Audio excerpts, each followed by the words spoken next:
What do all of us ultimately, as men, what we want from our wives more than anything else? All right, ladies, are you listening? I'm going to tell you. And yeah, I can speak for your husband. You bet I can. Never met him. I don't have to. You know why? Because all men are the same. From the moment they can say mama, dada, or no, to when you put us in the ground, we are all the same. Doesn't matter the belief system, doesn't matter the language, custom, place of origin. All men are the same. We're all wired the same. Now, ladies can't speak for other ladies like this because women are all the same, but all different at the exact same time, right? That's the beauty of their mystery. But we men are all the same. We all operate according to the following template. What is the game? What are the rules? Who's keeping score? How do I win? That is how every man thinks in every single situation. That is the framework of the thought process of the male mind. And again, doesn't matter what religion, doesn't matter what politics, doesn't matter none of it matters. If he's male, what's the game? What are the rules? Who's keeping score? How do I win?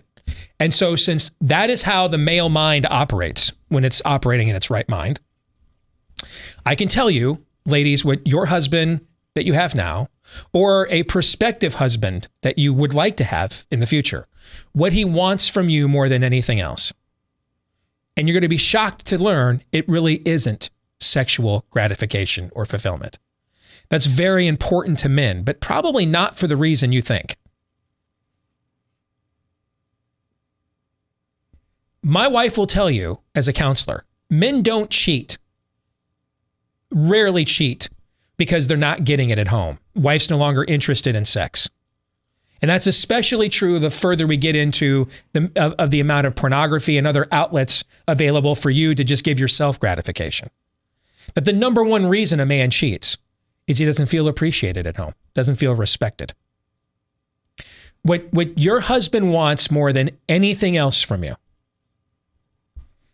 is for you to truly know his motivations, his vision, his purpose, why he does things, and appreciate, admire, and respect them. Now, that doesn't mean he's owed that. Like if your husband's a drug dealer, okay? Hi, my husband bilks elderly people. He's not entitled. Let's have some common sense here, okay? He is not entitled to the appreciation and admiration of his purposes and motivations. And I would hope for this audience, we're smart enough to recognize there's obviously a plumb line of right and wrong that we filter all of this through, correct? Of course. Okay. All right. With that disclaimer being said, provided your husband's not doing something evil, what he wants more from you than anything else is for you to truly understand his motivations, purpose, desires for significance, and admire and appreciate that. And then number two, to respect him for that.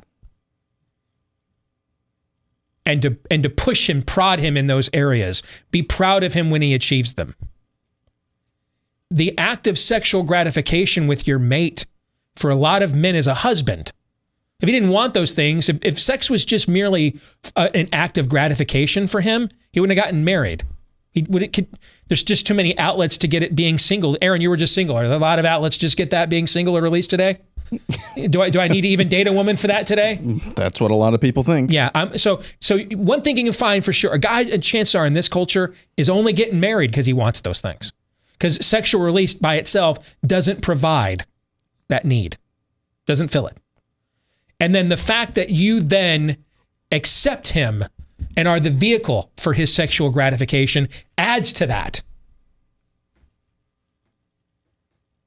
Those things aren't separated for men when they're married.